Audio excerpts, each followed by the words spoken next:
So I'm going to stop my share here. I do want to introduce you now to, well, one of the very, very special people in my life, and also in professionally is one of the most amazing people, I think, in our country, and some of the incredible work that he does. This is Ido Moed. Aside from being my brother-in-law, Ido has been in the foreign ministry for probably over the last 30 years. Ido has worked in, he's deputy ambassador in the Dominican Republic and The Hague twice. He did a stint in Singapore. He was also in China. And he was an integral part of the diplomatic efforts that laid the foundation for normalizing relations with the Gulf countries. Currently, he's in charge of the Africa desk, which is very much a very significant portfolio here. And I am very excited to have Ido join us tonight and talk to us about the Abraham Accords. So I'm going to turn this over to Ido. Thank you, sister. Thank you very much, Lisa, very much. I'm very happy to be here with you, everybody, tonight and talk to you about the Abraham Accords. And actually, this just allow me to share the screen if you can. Sure. It's a very special night, as Lisa just mentioned, for Israel, because it symbolizes some kind of a change. We are used to changes here, things changing very fast, but another very important change in our political lives. And actually, it has little bearing on what I'm going to talk to you about, because this has been going, what a development of our relations with our neighbors has been going on for many, many years. And I'd like to share you my own personal experience about how I see it, some observations from a sort of diplomatic perspective, but also my own personal experience, because I think that is actually what makes the difference in the sense of, being a diplomat is very much about developing your own agenda with people. I mean, you're there not just to bring letters and talk and make speeches, but really meet people and connect with people and share with them what you think and hear from them what they think, and bring that information across and bridge and connect, really. So what you see here in the picture is actually the culmination of an effort that's been taking place for over 20 years in the Arab Gulf, that some also call the Persian Gulf, of efforts to build trust between Israel and its neighbors. So on the left-hand side, you have the Bahraini Minister of Foreign Affairs, Abdul Latif Al-Ziani, Prime Minister Netanyahu, President Donald Trump, and on the right, that is the Foreign Minister of the United Arab of Abu Dhabi, actually, Abdullah bin Zayed. He represents the United Arab Emirates. It's a country that is basically composed of several principalities or emirates, as they say. So there are princes, different families. He's the foreign minister of Abu Dhabi. Abu Dhabi represents the whole United Arab Emirates. And together, they've just signed on the 15th of September 2020, peace accords between Israel and those countries. And these peace accords together, this sort of a pact, they are called the Abraham Accords. And we can imagine that the reason for that is that it's because, well, we all come from the same origin. We actually familiar, we are sort of family. We are far cousins. We all,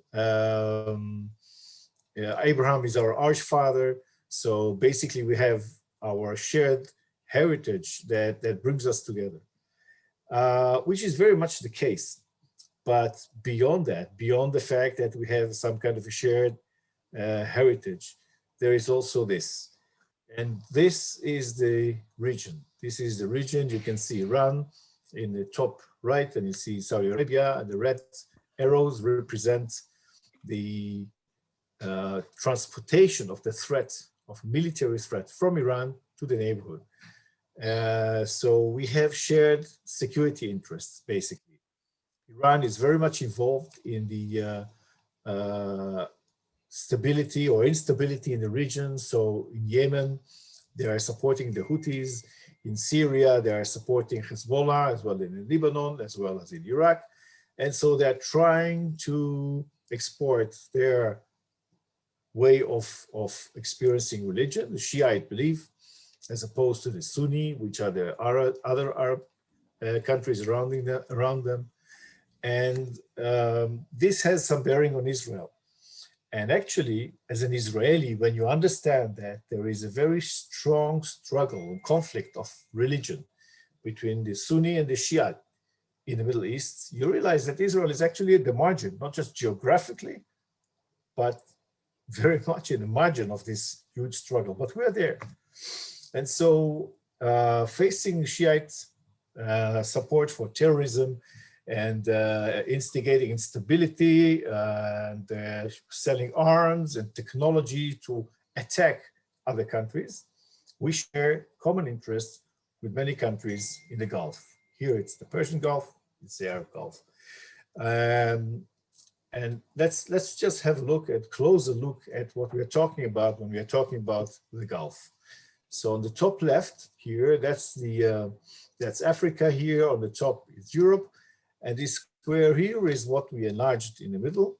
And there are 6 countries that I want to talk to you about. The biggest one, of course, is Saudi Arabia. That's a kingdom that was erected in the 20s of the previous century. There is a royal house that runs the country, and it's the strongest partner in the region. There is a huge, they enjoy huge resources, oil, of course, access to oil.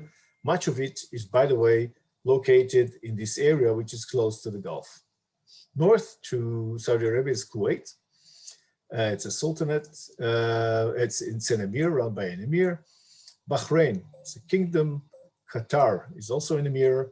United Arab Emirates, and Oman, which is a sultanate. 6 countries that are actually also connected by the Gulf Cooperation countries, the GCCs, another organization that groups them together, and which experience the luxury of enjoying the wealth of the oil for many, many years, and the lack of actual enemies most of the time. But over the years, and we are talking now from the times of the Oslo Accords in the 90s, Israel and these countries started to develop some kind of contacts, informal contacts here and there. So people would meet each other in international organizations like in New York, in between meetings, or in London and other places.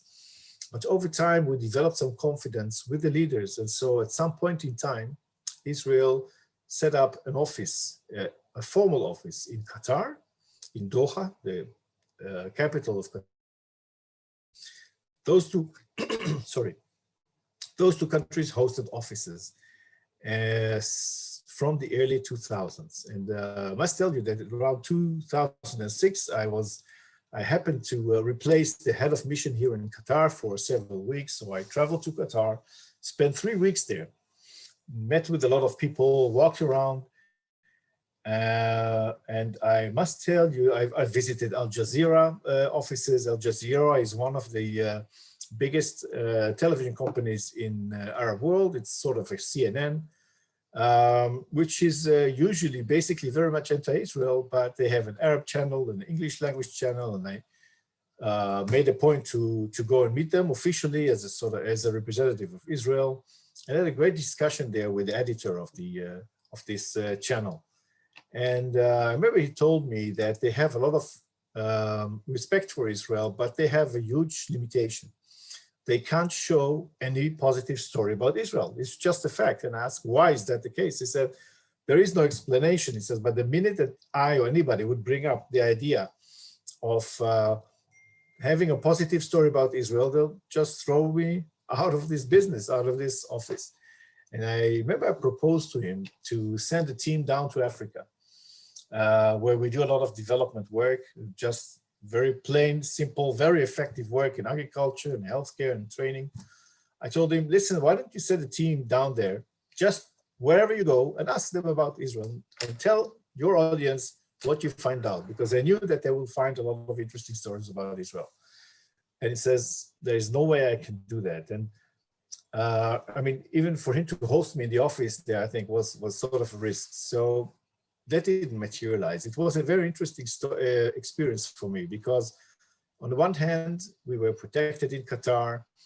The Emir of Qatar made sure that we were safe all the time. We had an office, there was an Israeli flag flying over the office.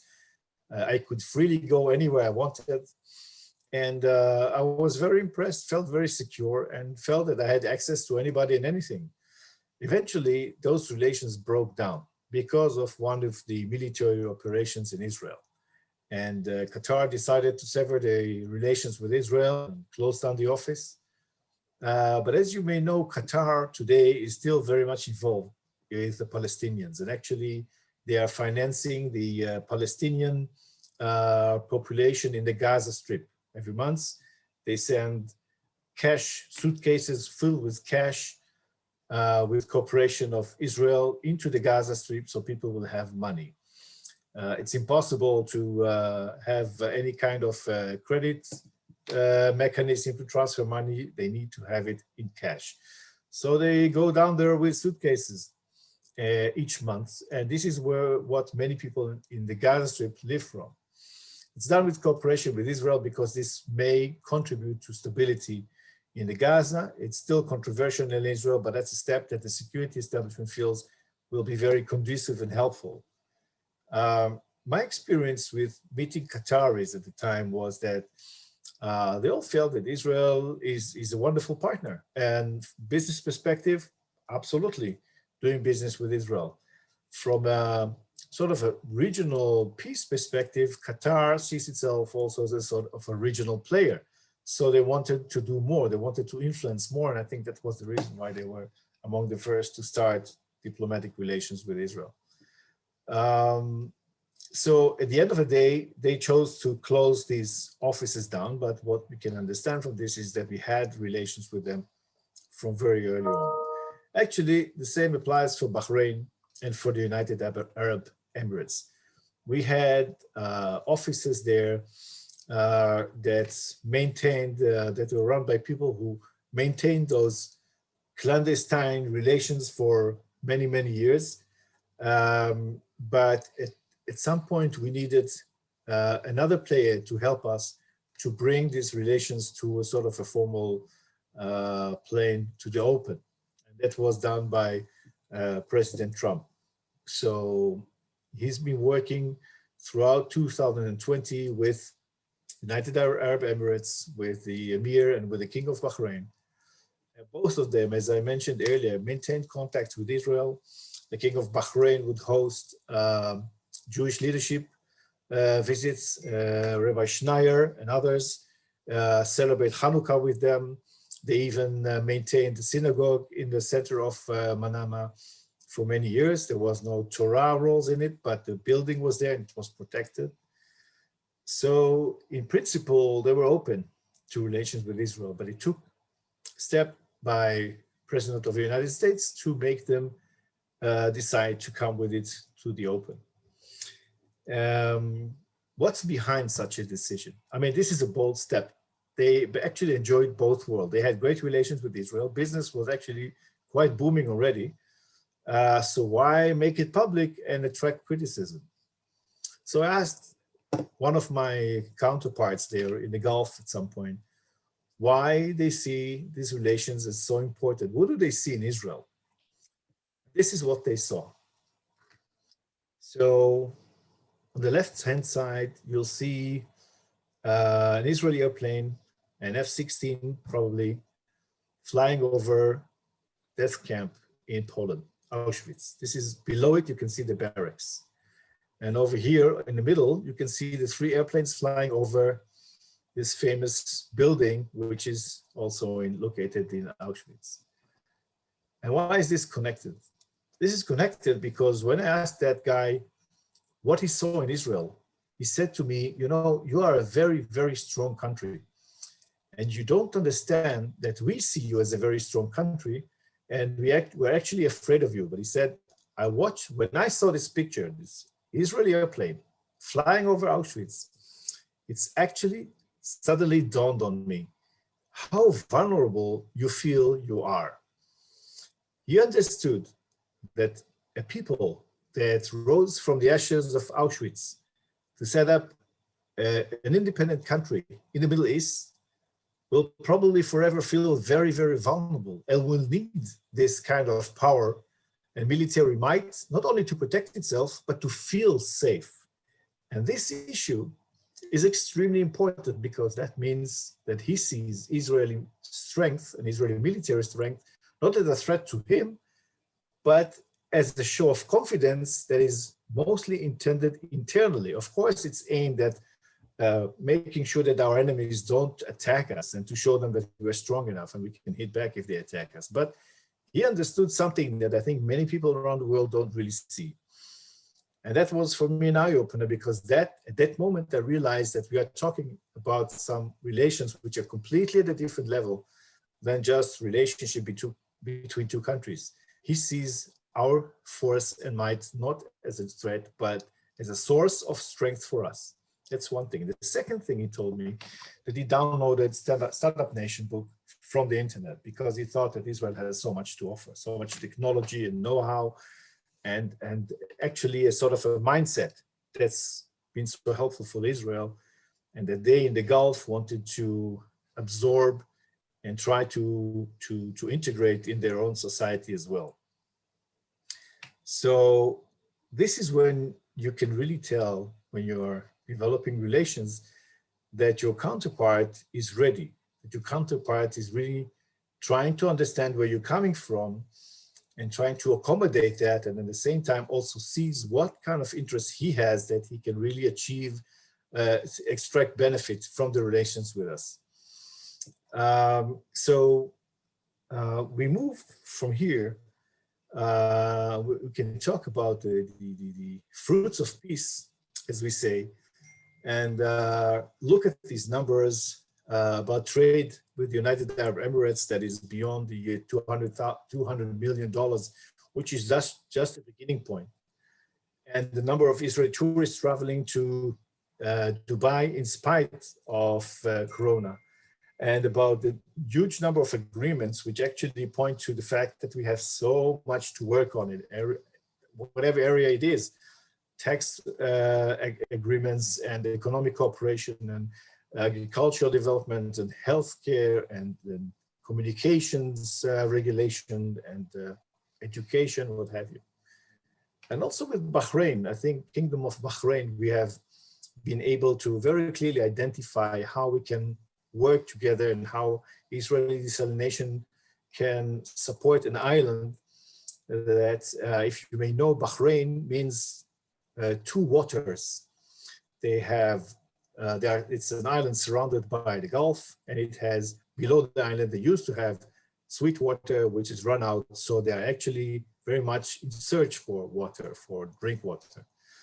But it's also a financial hub, and they're very much interested in cooperating with Israeli banks. So Bank Hapoalim and Bank Discount already had their agreements with them, and a lot has been going on and developing there very quickly.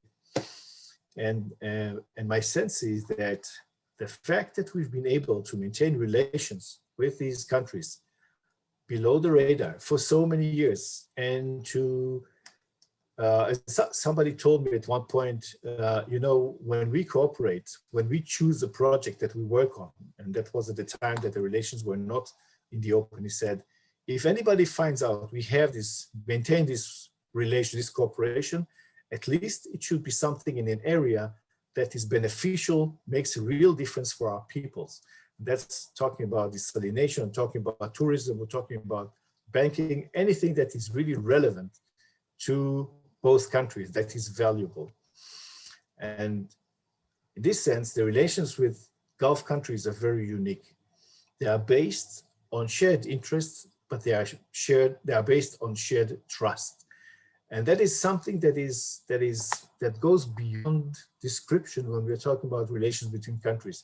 It's a very special level of trust. And it's based on the fact that we face a very serious challenge in the region, security challenge, but also it's based on the fact that we appreciate and respect each other for what we are and what we have and what we have to offer. And we are both very hospitable to each other, and really extend a special kind of a treatment that is, you hear it from so many friends and counterparts who travel and work with people from the Gulf that you don't find anywhere else. So the prospect of this cooperation means that I think it will grow very, very fast. I think that other countries will join eventually. As I mentioned, there are 6 countries in the GCC, and at the moment we're talking just about 2 of them. I don't know about Qatar at the moment because they're very much supportive of Hamas somehow for their own interests, but there are others. So who knows, sometime after this new government is in place and it starts working, there'll be new developments in this context. I hope so. Just like as we are looking for new friends in Africa, by the way, we don't have relations with the whole continent. We want to make sure that countries around the world know what Israel is about, and we want to make sure that we work together with them. But with the Gulf, we have a very special kind of a relationship, and this is exemplified by the fact that the relations are growing at a very fast rate and developing very, very quickly. So I think, Lisa, I'll hand it back to you at the right now. I'll stop here, and if there are any questions, I'll be happy to take them later. Okay, I do have one question before I think just if you could mention for a minute, maybe talk about the military, like the part of the agreement that talks about the military and the F-15s, and how important was that? So military, I can't say too much about that, but I can say that at some point, some people mentioned the fact that the agreements with the United Arab Emirates were in exchange for US sale of F-35s, very advanced warplanes, yeah. And so it is true that by now this deal was already approved by the US. And it is true that United Arab Emirates are in need of strong military equipment that can protect them against Iran. They are very close to Iran, and so they feel the real threat from Iran. But to say that there is a direct link, there is nothing that I can say that can really support this kind of a statement that was made by the press, by others. I can't say really too much about that. Okay. Well, thanks, and appreciate that. Can you just mention also before I take over what countries you think might be next in terms of expanding this relationship? Perhaps you might try. That's a good question. I mean, I mentioned that there are 4 other countries in the Gulf: Saudi Arabia, Kuwait, Oman, and Qatar. So Qatar will definitely not be among them, but it's hard to say. It's the previous Sultan of Oman, Sultan Qaboos, was a very kind and generous leader with whom we maintain good relations. And even after they shut down the Israeli office there, Prime Minister Netanyahu visited the Sultanate, I think it was 2 years ago, and Sultan hosted Prime Minister together with his wife, by the way, in a very nice and open way, but nothing really developed after that. So who knows? I mean, we'll have to see how things develop in our region. You know that there is a nuclear agreement with Iran, may push some countries to act more quickly to develop relations with us. Hard to say. Okay, appreciate that. I wanted to, before we go on, I know a lot of people have questions here, and I just want to say, first of all, Ido, thank you. I really appreciate, you giving us your insight and telling us a little bit about the work that you did in Qatar and down in the in this region. I know that you worked very hard on creating relationships and was a big part of why these countries felt very close to Israel. So thank you for that, and thank you for expanding a bit about these accords and why these countries are so interested in forming a relationship with Israel, and not just a relationship, but a relationship of trust. I think that's a really interesting aspect of this. It's not just about business, but it's also, there's a mutual respect there. And I think that, I don't want to say there isn't with Egypt or there isn't with Jordan, but this really takes it to, it's certainly a very exciting, a development. And again, so, I mean, as you mentioned, so many Israelis have gone to Dubai and gone to Abu Dhabi already. It's kind of crazy. Unfortunately, also imported a lot of Corona too, but it is a lot of really good relationships have formed. I just want to say before I put this back to Ido, because I know you have a lot of questions. If you, I'm hopeful that you all really, got a lot out of this discussion so far. And I would ask that you might think about giving generously. And here's our link to our PayPal to support our initiative. Obviously, as you know, we haven't done any tours in the last 15 months, and we do these virtual tours, and any token of generosity is really greatly appreciated. This is how we make our continue to try to serve all of you and to try to stay connected. And it's any help you can provide would be greatly appreciated. So if you might give, please give generously, or whatever you can do. It's all really very much appreciated. So I'm going to go back here to, I'll put the link into the chat as well, so you can just copy and paste it, but this is it up here.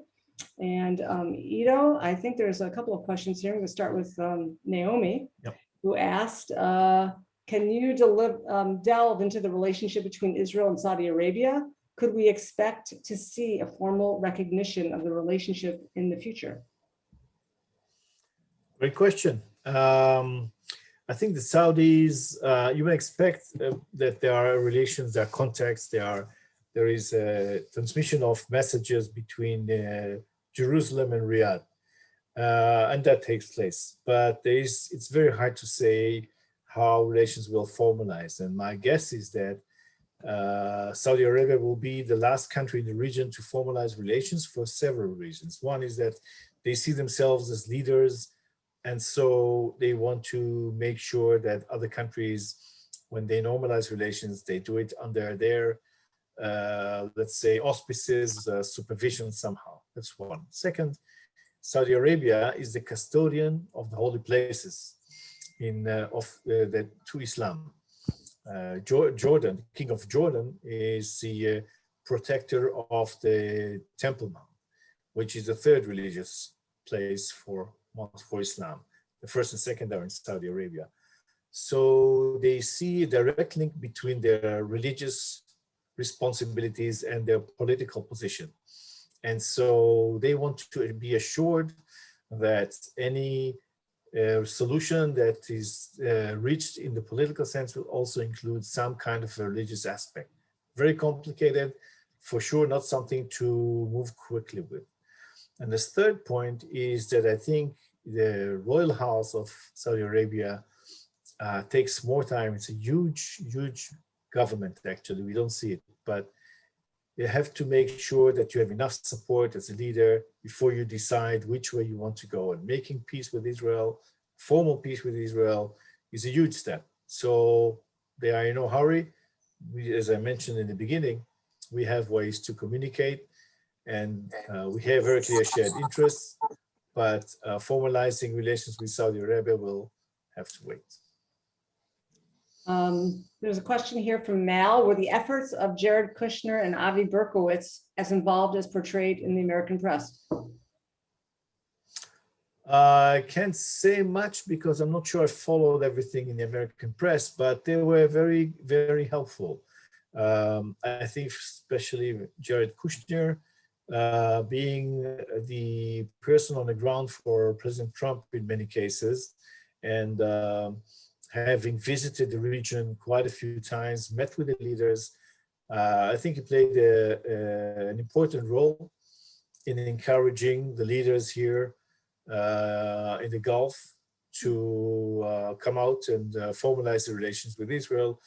But at the same time, they also grew into it. I mean, the level of their maturity and going into this formal event in the White House lawn was something that was already developing for several years, but Kushner definitely played a role in formalizing, in contextualizing these kind of gestures. So yes, question, the answer in my mind is they played an important role. Ido, as you may recall, before the announcement of the Abraham Accord of the agreement, there was discussion, and we did a program about this last June about possible annexation of Judea and Samaria actually becoming part of Israel. And our prime minister was announcing that that was going to be something that was supposed to occur like last summer, and then it came off the table, and the agreement was announced. Was the fact that Israel was pushing annexation an integral part of how this happened, or was it just coincidence? Or do you have can you speak to that at all? I can't say anything specific about that because I wasn't involved in this, but politics plays a huge role in, I mean, the party politics in Israel and the relationship between Israel and West Bank and the Golan Heights and so on. That's something that also was discussed with our partners here and with Washington and the United States. Recognized Israel's the fact that the Golan is an integral part of Israel, which was not done before. Moved its embassy to Jerusalem, to the eastern part of Jerusalem, and really acted in a way that was very much in line with the Israeli position on those things. So the question of annexation of the West Bank was something that was more or less in the same line. But I think the government stopped at some point because it became complicated also internally. Mm-hmm. So it's always like that. There's the internal, the external game to play. And so this will be something that the new government will have to decide on. We have another question from Rashonda. With relations existing prior to the Abraham Accords, now that the Accords are, in place, do you expect that the BDS movement might lose some steam? Is there a relationship there?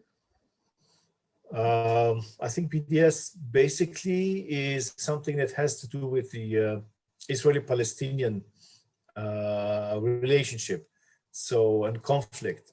BDS is, as I understand it, is really aimed at exerting pressure on Israel and its allies to change their attitude towards the Palestinians and allow them to create an independent state and so on. So I think that BDS may change only if there is some kind of serious development with the Palestinians, not with other countries in the region.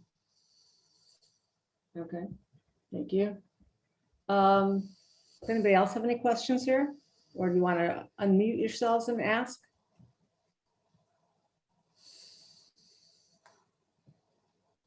Mel? This has been a terrific presentation, and I think many Americans are very happy about the Abraham Accords.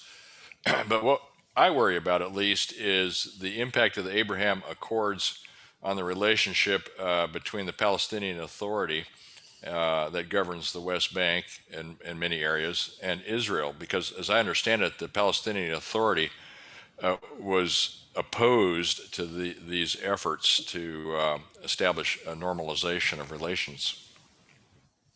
Yes, they were, and they still are, against any kind of normalization between Arab countries and Israel, because they feel that if they take these relations sort of hostage, they have more leverage vis-a-vis Israel.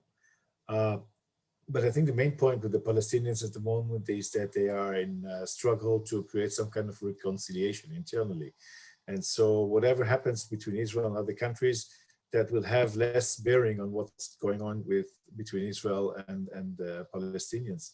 I mean, they tried to decide on elections, they postponed it, they decided to have reconciliatory talks in Cairo, but they couldn't really get to sit together around the same table together.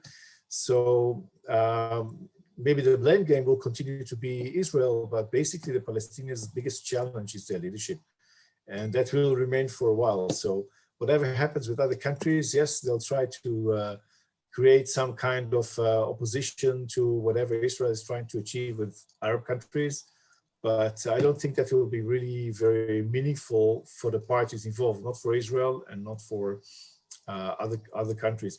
I failed to mention Morocco, of course, which follows suit after the Abraham Accords and re-established diplomatic relations with Israel. Morocco is not part of the Abraham Accords, but the king of Morocco and his father were always proponents of normalizing relations with Israel. And so this took place again now. It was several years ago, now it's been renewed. And hopefully other North African countries will follow. We used to have an office in Tunisia. Who knows, this may come back. And Sudan started normalizing relations under the new government. With Chad, we have relations since several years. So I think this line of increased Israeli Arab Muslim countries relations will continue. And that has nothing to do with the Israeli-Palestinian issue. We see that there is a small connection. There is a link, but it's not very strong. Can you tell us a little bit about, I mean, how many countries does Israel now have relationships with? And how does that compare to just 20 years ago? So the number used to be just over 20, I believe, and that number has come down. There are some countries in Asia, for example, Indonesia and Malaysia, Sultanate of Brunei, North Korea, and then in the Middle East, as I mentioned now, another 4 countries of the GCC, Syria, Lebanon, North Africa, that's Libya, Tunisia, Algeria, and some countries in Africa, Mali, Niger, Djibouti, and Somalia. So not too many. This number has gone down very quickly after the initial Oslo agreements. Then it's stabilized and it's going down very slowly, more and more, because people see that confidence is building up between Israel and its partners around the world. People see what Israel stands for, that Israel stands for development, for cooperation, for sharing technologies, for political cooperation, what we have mutual interest in the international arena, security cooperation for sure. So the reasons why not have relations with Israel are really going down, and why do work on it, and well, keep the issue of the Palestinian issue high on the agenda. That's fine. But the bottom line is that you can do that while having formal relations. You don't have to agree on everything. And more countries see that's possible. Thank you. Morris. Looking at the stability of Syria and Lebanon, should tourism be worried about going up to the northern part of Israel, what's been going on in Syria, or what is our feelings about how that is going? Great question. Great question. I mean, both Syria and Lebanon are in turmoil still. Syria more than Lebanon, but Lebanon is not stable either. But as long as once you get to the border, you are extremely safe. It's very quiet. It's very peaceful. There is the military preparedness is very, very high at all times. So if there is anything, we react very quickly.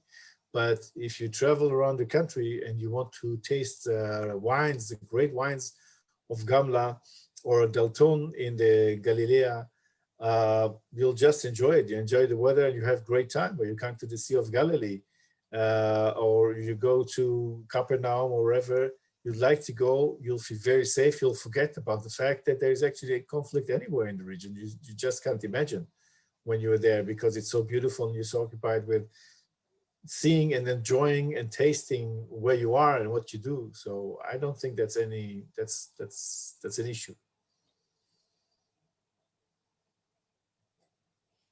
Any more questions? Yeah. Okay, one more question. Back to Africa. Yeah. Are there particularly close relationships between Israel and any of the countries of Africa that might mark in terms of economic trade, or just alliances of other nature? How is Israel's general relationship with the various countries there in Africa? Wow, that's a very long answer for that. To keep it short, I'll just say that Israel has been developing relations with Africa since almost the initiation of Israel, since 1949 or something. We had a sense that although Israel is a Western country, we shared the values of post-colonialism in many ways. And our socialist government wanted to cooperate and share its knowledge and expertise in developing societal organizations, education, youth organizations, and so on with our allies in Africa for very, very quickly. Then we moved on to agricultural cooperation and so on. So Israel had a great name in Africa. All of that stopped in 1973, the oil crisis following the Yom Kippur War, where most countries severed relations except for 3. And that was actually restarted, let's say, in post-Oslo agreements time. So now we have relations with almost all sub-Saharan countries, including Muslim countries, including Senegal, who is the proponent of Palestinian cause in the United Nations and so on officially, and Nigeria, which is a Muslim country. South Africa, let's say, is a different issue, very critical of Israel, has been for many years and will probably remain that for the near future. And but beyond that, we have very stable and very nicely growing relationship with Africa. Economically speaking, the potential is great, but it's not easy. It's quite hard. And beyond that, there is the cultural exchange, and there is sort of a very interesting hype that takes place in Israel about what is going on in Africa. Just before COVID, many people were traveling and enjoying Africa. We have new direct flights to Rwanda, except for Nigeria and South Africa, and Ethiopia and Kenya. So tourism was flourishing. So what my aim is right now is to expand it much more and really to use this post-Corona time to do so much more to intensify the relations between Israel and the great continent of Africa. Morris. All right. I have one more question, and that is part of the new government said there are 2 hostages, Israelis, and I think 2 soldiers. Mm-hmm. And part of the deal is that when the ceasefire was put in, that these would be returned to Israel. And if it's failed to return to Israel, do we anticipate then having what we had before with the Palestinians and the Hamas on rocket attacks as well as, the military? That's hard to say, but Israel's position now is that we don't go back to the understandings we had before. We are going to create new understandings. We acknowledge that the Hamas only learns the hard way. So we changed the equation. And now we are not going to go back to normalizing relations with the Gaza Strip and allowing building materials and other stuff to go in freely before we get our hostages and soldiers back. And that's something that is very clear. I don't know what it's going to lead to, but I can tell you that the new government is going to be just as firm on this as the previous one. And the other part is, some of us are planning tour groups in the next year. And what happened this time where some of the Arabs in Israel, and they were Israeli Arabs, took to the streets, and there was commotions on the streets, and bringing Americans over to Israel in groups. How can we convince them? U.S. News media kind of takes things out of proportion, and blows it up. Compared to if you're in Israel, you don't even know what's going on. But our question is, bringing people over here that sees it on the news, how can we convince them of the safety issues coming to Israel when these things are happening? A few things you can say. First, this new government has, in this coalition, as Lisa mentioned earlier, an Arab party. And one of the main tasks of this Arab party is to eradicate violence in Arab society. And that also has to do with the fact that the recent riots in Arab cities were mostly instigated by Arab criminals who were holding weapons, who wanted to have this commotion and who worked together with Hamas on this. It wasn't very much the Arab population as it was parts of the criminal community in the Arab community population. And this will, my idea that this will change. I mean, working together, developing tourism, you'll see the empty markets in cities, Arab cities where Jews used to go shopping. Everybody understands there's only one way, and that's working together and keeping the peace together. So this government will make it a special issue to ensure that the security and the safety of the Arab population is there in place, also to guarantee the peace and security of the Jewish population. But this is going to change for sure. So just wait and see what the plans are of this new government, and you can tell your people, look, things are changing on the ground. This government has tasked new projects, and they're going to implement very quickly. I mean, it's a very business-like government, so I expect them to work quickly to guarantee you that things are changing on the ground, and what happened before will not happen again. Well, thank you. And Ido, thank you again for your time, for your insight, for being so upfront and so candid and so honest with everybody. Really, really appreciate that. My pleasure. Enjoy it very much. And again, I just want to remind you all that if you, obviously we appreciate any support because that is what helps us to keep going with these programs. I have put our link inside of the chat. And so if you might consider making some sort of a donation, we greatly appreciate it. If any of you are thinking about coming to Israel, now is the time to start thinking about it, because we are planning even for later on this summer, and of course for 2022, as some of you have already mentioned, like Maurice, big trip coming on there in November of 2022, but we're working on all sorts of things. So happy to have that conversation with any of you when you're ready, private or group. And what else can I tell you? It's about 8 minutes ago, Naftali Bennett officially became our prime minister, and Bibi Netanyahu shook hands with him. And so a new government has been sworn in. There was one abstention, but it was still 60 to 59, which was enough to have a majority go into the Knesset. One of the delegates from the Ram party abstained. So this is very exciting. And we have our first new government. We'll get a budget within 45 days, which is a very important aspect to this agreement, because we were never able to have a budget under the last government. So we all pray that better times are ahead. So with that, I want to conclude. I want to thank you all for joining. I really appreciate you all being here. Thank you, Ido. Thank you, all of you. And we'll see you back here. I believe it'll be in a couple of weeks. We're going to do a special program on water, on nature and the Bible, and a few other things. We have Ellie Waller, if you remember Ellie, joining us for a special program. So thank you all. Have a healthy, safe, and happy week, and see you soon. Lehitraot. Thank you. Thank you very much, everybody. Thank you, Ido. Thank you. Thank you.